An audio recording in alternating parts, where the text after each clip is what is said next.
Welcome back ناظرین، اس وقت ہم موجود ہیں لاہور رنگ کی سحر ٹرانسمیشن میں، اور آج جس موضوع پر ہم بات کرنے کی کوشش کریں وہ ہے گداگری۔ اپنے موضوع کو آگے بڑھانے سے پہلے چونکہ ہمارے ساتھ اس وقت ہمارے پیارے بھائی اللہ دیتا صاحب موجود ہیں، تو درخواست کروں گا کہ نعت رسول مقبول صلی اللہ علیہ وسلم پیش فرمائیں۔ صلی اللہ علیہ یا رسول اللہ وسلم علیکہ یا حبیب اللہ۔ مینوں رب گھڑی وکھا دیندا یار اپنے دا گھر وکھا دیندا، مینوں رب گھڑی وکھا دیندا، ہیٹھ باندا میں سبز گنبد دے، ہیٹھ باندا میں سبز گنبد دے، ہیٹھ باندا میں سبز گنبد دے، لکھ ستا میں بھی جگا لیندا، مینوں رب گھڑی وکھا دیندا، جا کے چمدا میں سنہری جالی نوں، جاگ چمدا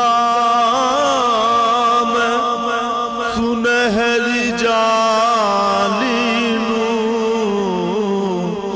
جاگ چمدا سنہری جالی نوں، درد سارے میں بھی سنا لیندا، رب گھڑی وکھا دیندا، بوسے دیندا میں جا کے اسود نوں، بوسے دیندا میں جا کے اسود نوں،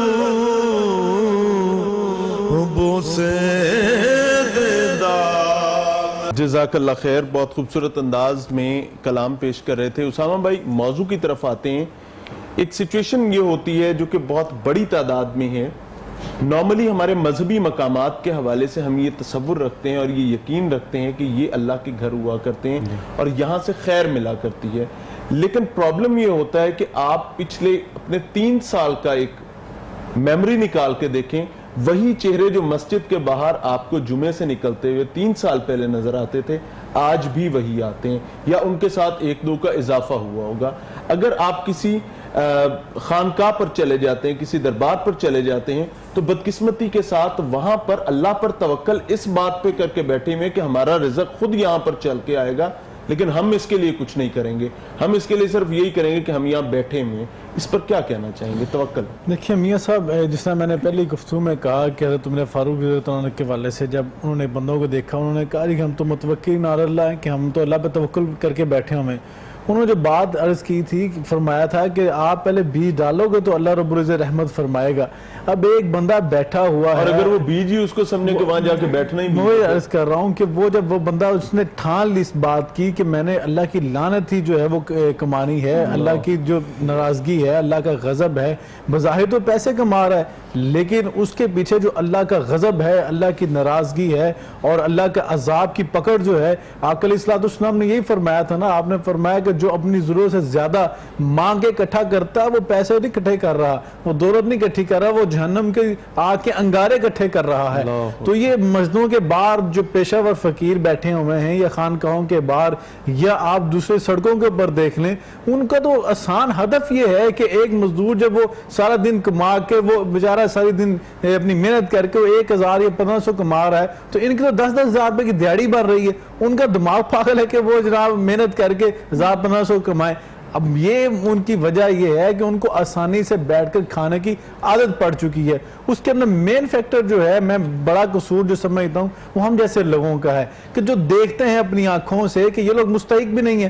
ظاہری بات ہے, ہمارے علاقوں میں رہتے ہیں, ہمارے شہروں میں رہتے ہیں, ہماری بستیوں میں رہتے ہیں, ہم جانتے ہیں ان کو, یہ فلاں جگہ پہ رہتے ہیں, یہ فلاں جگہ پہ. اب آپ میڈیا میں دکھاتے ہیں, وہ تھوڑی دیر پہلے اندھا ہوتا ہے, تھوڑی دیر پہلے وہ جناب چلنے کے قابل نہیں ہوتا, 5-10 منٹ بعد جب وہ تھوڑا سا اس بستی سے اس علاقے سے باہر جاتا ہے ٹھیک ہو جاتا ہے. ایک چوک میں دائیں ٹانگ سے لنگڑا کے بالکل ایسی آپ یہ تھک جاتی ہے نا. بالکل اصل میں کہتا ہوں کہ ہم جیسے لوگوں کا قصور ہے, ہمیں ان لوگوں کی حوصلہ افزائی کی ہوئی ہے. کیوں نہیں ہم ہاتھ روک لیتے ان لوگوں سے, ہم لوگوں سے ہاتھ روکیں جب ان کی حوصلہ شکنی کرنی چاہیے ایسے لوگوں کی. یہ گناہ کر رہے ہیں جب ہم انہیں, نبی کریم صلی اللہ علیہ وسلم ہمارے لیے اسوہ حسنہ, ان کی ذات پاک ہے. آقا علیہ الصلوۃ والسلام نے کیا اسوہ پیش کیا ہے, آپ نے وہ مانگنے والے کو, بھیک مانگنے والے کو, آپ نے اس کو لکڑی کا عصا جو ہے لکڑی کا کلاڑا بنا کے دیا, اس کو ایک رسی لے کر دی. ہمارے پاکستان کے اندر بھی بہت سارے ادارے ایسے ہیں, میں نام لے دیتا ہوں, اخوت جیسے ادارے جو ہیں, بہت سارے ادارے ایسے ہیں جو قرض اسنا دے کر,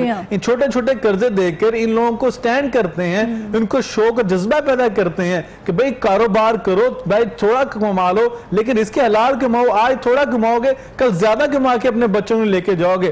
دیکھیں رزق حلال کمانے کے لیے جب انسان رزق حلال کما کے لے کے جاتا ہے, اس کی عزت نفس جو ہے میں سمجھتا ہوں وہ مجروح ہونے سے بچ جاتی ہے. یہ سوال کرنا میں سمجھتا ہوں انسان تو اپنی عزت نفس سب سے پہلے مجروح کرتا ہے, اور اللہ کسی کو ایسا بدنصیب نہ بنائے. اور میں سمجھتا ہوں کہ ہمیں ان لوگوں کا بھی جو ہے وہ خیال کرنا ہے کہ جو بہت زیادہ تنگ دست ہو جاتے ہیں, اور اگر وہ آپ کے پاس آ کے اکیلے میں اور تنہائی میں آ کے سوال کرتے ہیں تو آپ ان کا بھرم جو ہے, ان کی عزت نفس مجروح نہ ہونے دیا کریں. آقا علیہ الصلوۃ والسلام نے فرمایا تھا کہ ایسے خرچ کرو کہ ایک ہاتھ خرچ کرا دوسرے کو خبر نہ ہو. اور زکوٰۃ کے والے سے پوچھا صحابہ نے کہ اللہ کے رسول صلی اللہ علیہ وسلم ہم کسی کو چھپ کے زکوٰۃ دے سکتے ہیں؟ اس کو یہ بتائیں نا کہ بھئی یہ زکوٰۃ جو دی جا رہی زکوٰۃ کے پیسے ہیں. اکثر لوگ زکوٰۃ کے پیسے سن کے اسے تو نفس بڑا ان کی مجروح ہوتی ہے کہ ہم زکوٰۃ لے رہے ہیں. کئی دفعہ ایسے نوبت آ جاتی ہے جس طرح کرونا کے مسائل ہیں. آپ اس کے اندر ایسا کر سکتے ہیں, آپ وہ زکوٰۃ کے پیسے ہدیے کے طور پر, گفٹ کے طور پر آپ ان تک پہنچائیں. قرض اسنا چھوڑ کر گفٹ ہدیہ کر دیں ان کو. نہیں بتانا ضروری نہیں ہے اس میں, ہاں نہیں بتا, آپ ضروری نہیں ہے اس میں, دین لازمی تو نہیں کہ ضروری. اویئرنیس ہے جو کہ ہم کوشش کرتے ہیں کہ زیادہ سے زیادہ خود بھی سیکھیں اور آپ بھی جان سکیں. میرے خیال سے یہ تھا کہ ہم بتا کے کہ زکوٰۃ ہے تو دے سکتے ہیں. حاصل رمضان پہ بھی تھوڑی سی بات کر لیتے ہیں. حاصل رمضان کے بارے میں آپ کیا کہیں, کیونکہ ابھی اتنا پیارا کلام جب آپ پڑھ رہے تھے, یقین کریں آپ کی آنکھوں میں تو آنسو تھے, لیکن وہ رمضان کا اتنی شدت سے انتظار ہوتا ہے, اور جیسے جیسے رخصت ہوتا ہے نا, اس کی رخصتی کا وقت قریب آتا ہے, تو ہمیں لگتا ہے کہ ہم نے کتنی پلاننگ کی ہوتی ہے, ہم نے یہ عبادات کرنی ہے, اتنے قرآن پاک ختم کرنے ہیں, اتنے نوافل ادا کرنے ہیں, نہیں کر پاتے. پھر آنے والے سال میں نئی ایک پلاننگ کرتے ہیں. حاصل رمضان بیسیکلی ہے کیا ہم اسے لرن کرتے ہیں؟ دیکھیں یہ تو پورا مہینہ جو ہے نا وہ ٹریننگ کا مہینہ ہے, تربیت کا مہینہ ہے, اور اس کے اندر بھوک کے ذریعے سے یہ سکھایا جاتا ہے کہ باقی جو معاشرے کے افراد ہیں بھوک جو گزارتے ہیں ان کا احساس سکھایا جاتا ہے. اگرچہ یہ 1 مہینے کی ٹریننگ ہے, لیکن اس کو اگلے جو ہے نا 11 مہینوں کے اوپر جو ہے نا وہ امپلیمنٹ کیا جاتا ہے کہ ہم نے یہ یہاں سیکھا ہے, سارا دن بھوکا رہ کے غریبوں کا احساس سیکھا ہے. اچھا اس مہینے میں ہم نے اتنی زیادہ جو ہے نا وہ نیکیاں کر کے کئی گنا جو ہے نا بڑھا کے اگلے پورے سال کی ہم نے تیاری کی ہے. باقی بحیثیت انسان جو ہے نا وہ انسان کے اندر غلطیاں ہو بھی سکتی ہیں, رہ بھی جاتی ہیں, کچھ چیزیں کوتاہیاں ہوتی ہیں, اسی کے نتیجے اسی کے لیے اس کو کور کرنے کے لیے فطرانے کا نظام دیا ہے کہ اگر کوئی چیزیں رہ گئی ہیں تو آپ جو ہے نا وہ ان چیزوں کی کمی کو وہ فطرانہ پورا کر دیتا ہے, اور آپ جو ہے نا وہ ان اپنے روزوں کی کمی کو اس ذریعے سے وہ پورا کر دیں, اللہ جو ہے نا اس کو پورا کر دیتا ہے. تو پھر یہ ہے کہ اس رمضان کو جو گزر گیا ہے اس کو اللہ رب العزت سے دعا کرنی چاہیے کہ اللہ رب العزت جو ہے نا وہ ہمارے روزوں کو, ہماری ساری عبادات کو, ان چیزوں کو قبول کرے. اور اس سے بڑھ کے یہ کہ اگلے پورے سال جس طرح ہم اس مہینے شیطان سے بچے رہے,